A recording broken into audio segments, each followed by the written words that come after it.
They can't lick Shani car, I'm sure.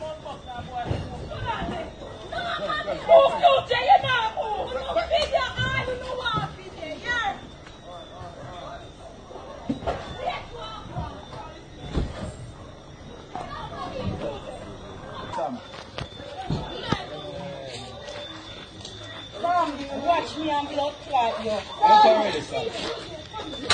Oh, remember to take it just by the not never make it, man. Why you know? Shanika go here, got you. Go already. Where your phone? Where your phone to you?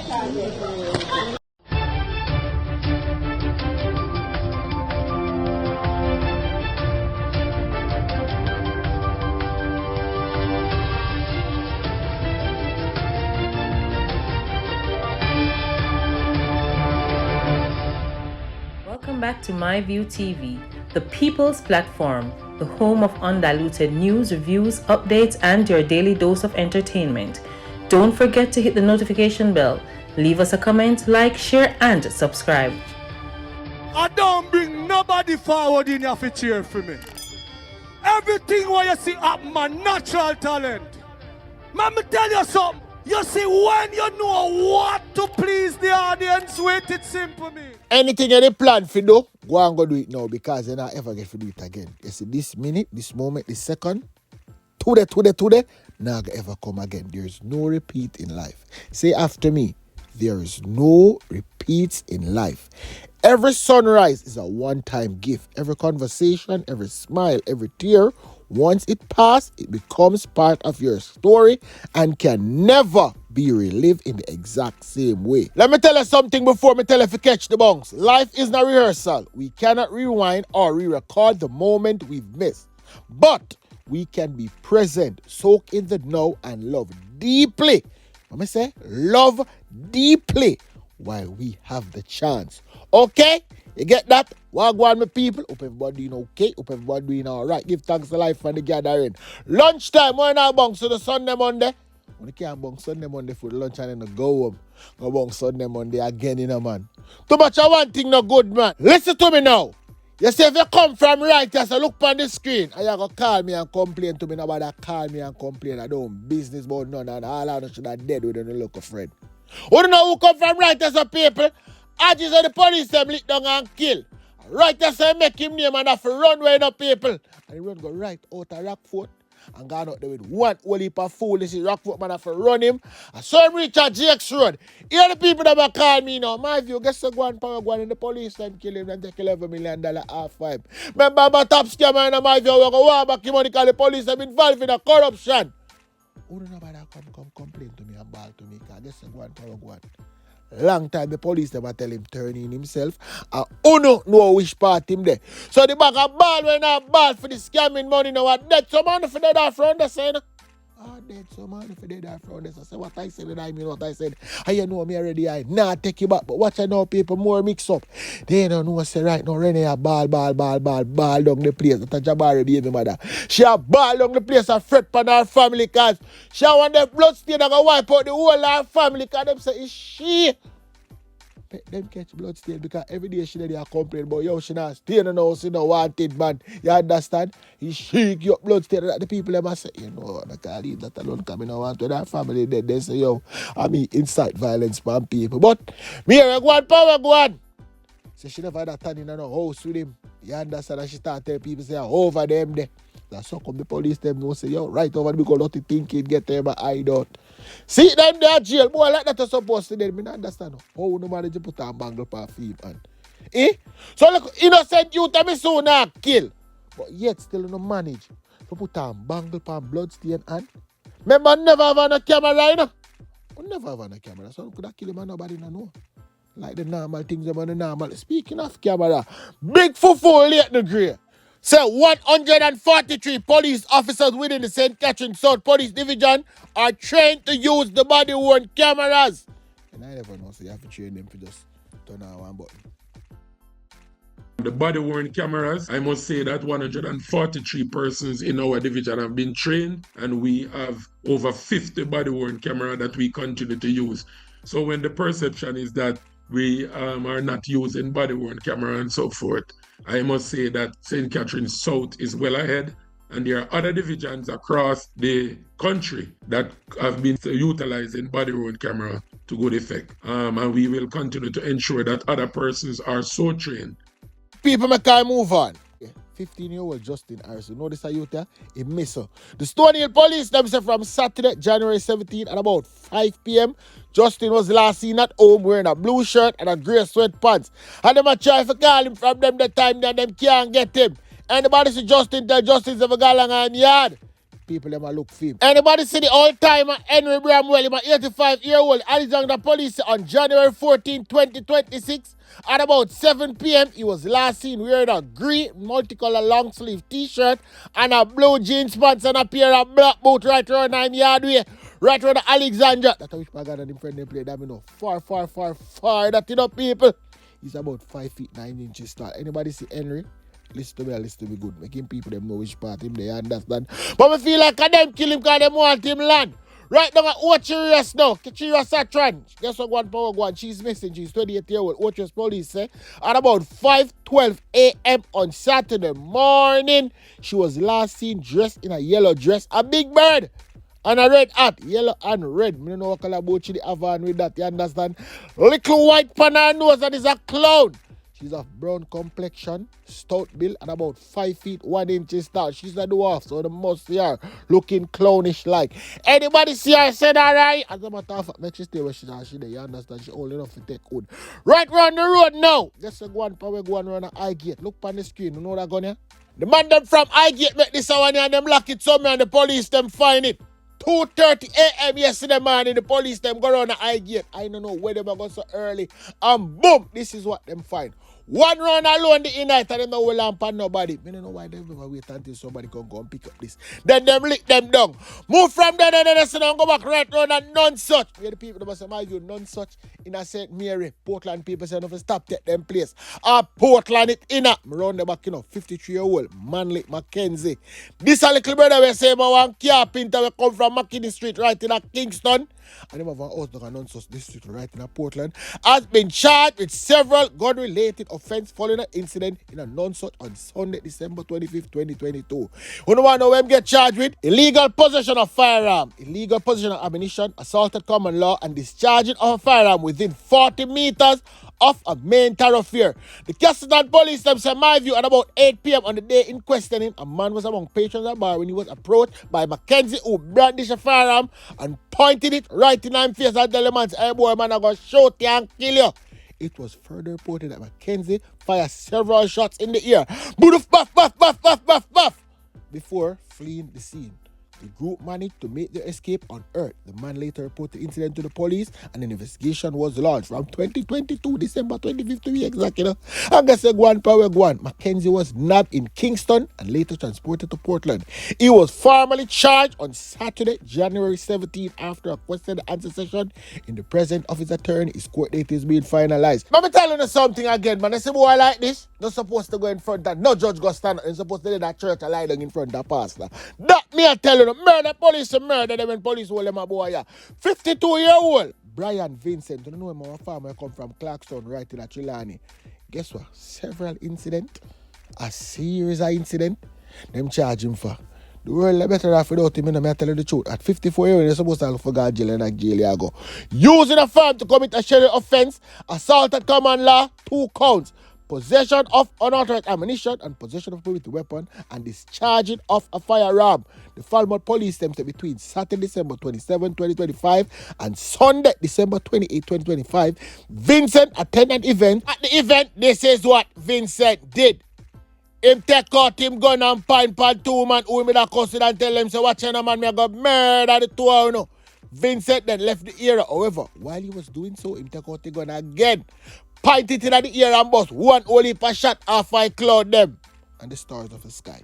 A report regarding the incident was made to the police and investigation was launched. During investigation, the police urged Vincent to turn himself in via multiple publication on Wanted Wednesday online campaign. On Wednesday, January 7, Vincent decides to him and finally turn in himself. And he was formally charged following a question and answer session in the presence of his attorney. Boy like this supposed to dead too. Shut a fire, right by Orange Street, close to the York Park Fire Station. 12:10 a.m. to be exact.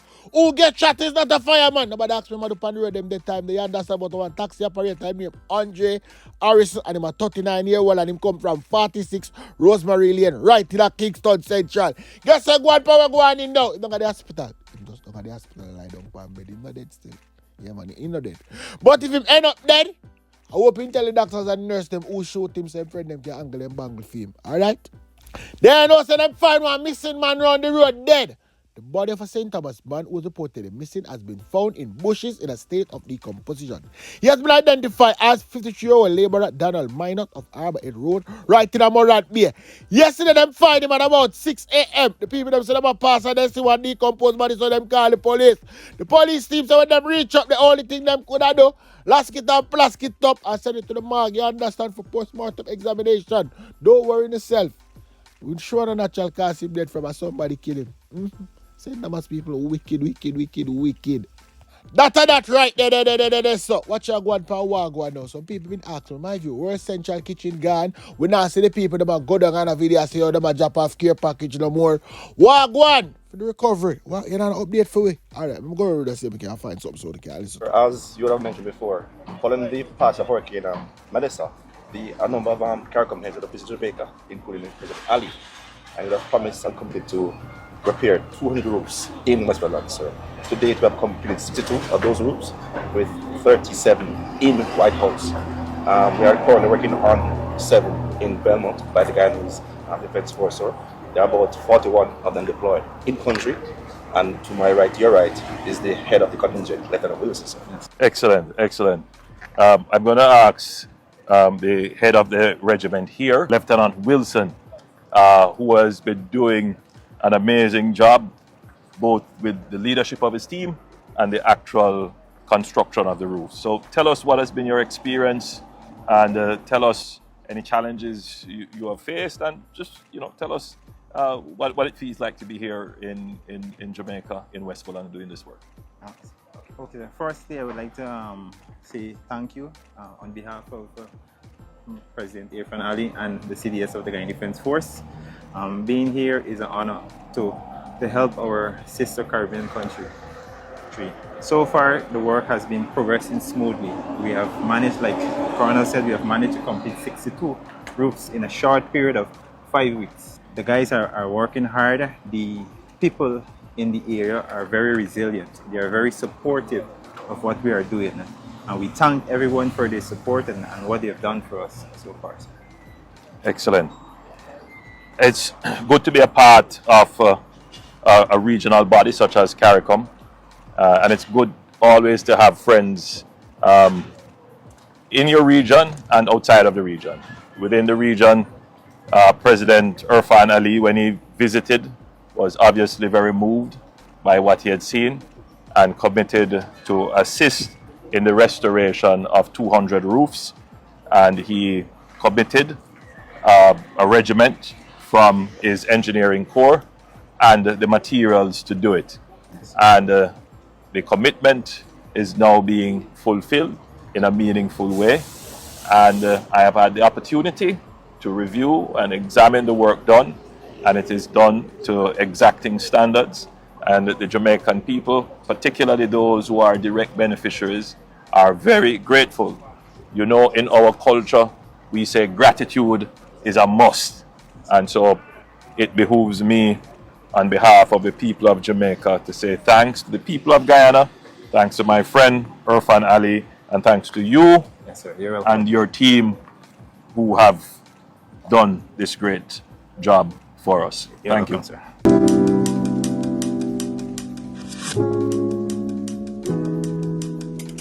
This base, sir, is the main human support area for the parish of St. Elizabeth, and it was established less than 48 hours subsequent to the passing of Hurricane Melissa. Yes.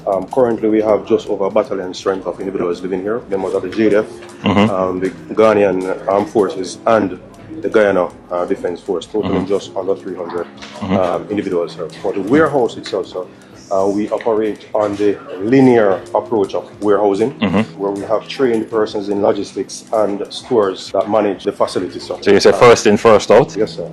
So they're different from the first in, first out, given that it's building material. What we operate is how it comes in and how it goes out, and so we can have accountability. Okay. So we have persons that are in charge of receival, persons that are in charge of dispatch, and we manage how we do that, sir, both electronically, and we have the paper trail that goes accordingly. This entity, sir, is a collaborative effort, similar to what you spoke of earlier. The tent that you're seeing belongs to the World Food Program. They came and set it up. To your right, sir, we have items from GEM, and to turn back about, so there are items from Chemtech and New Era, yes, that are within the space here as well. Excellent. Also, we have building material, we have paint, we have drums for areas that we assess that needs waters, and then we go out and we distribute accordingly. Currently, we have the engineers working in their compound area, and this is where they get their material from, as well as in Black River and the Middle Quarters space.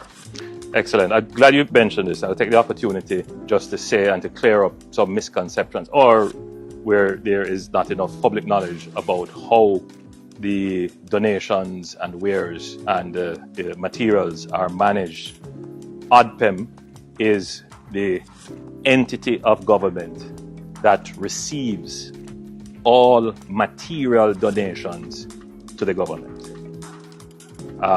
ODPEM is also the entity that manages individual private donations come to their account. So they manage both the cash donations and the in-kind material donations. So this is the entity of the government, and there is a set accountability mechanism that ensures it is properly managed. ODPEM itself does not physically keep all the donated materials. That is kept mostly between the JDF and the Ministry of Labour and Social Security, most with the JDF. And the JDF further will pre-position those materials in various warehouses or forward operating bases like these, which forms part of what they call the hub and spoke strategy. So this might be a hub, and there might be several other smaller forward operating bases in other areas. So for example, a Kongpong would be supplied from here. So this is the hub, and a Kongpong would be the spokes and all the other areas around. And so I want the public to be aware of this. So when you see all the nonsense on social media about how things are donated and how they're used, they're foolishness, rubbish, nothing like that. This is managed to the highest level of probity, accountability, and standards. And the JDF and ODPEM work quite independently to ensure that whatever is donated is used for the purpose. Every length of 2x4, every sheet of zinc or socking or ply is accounted for, and all of it is on the roof of someone's house that has been assessed by the Ministry of Labour and Social Security as being in need. We are very proud of that.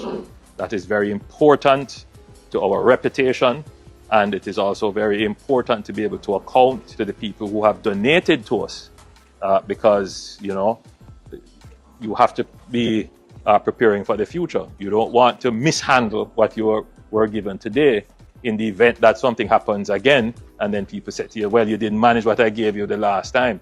So we are ensuring that there is the highest level of probity. No one will be able to cast any doubt or aspersions on the process of managing materials that have been donated and financing that has been donated.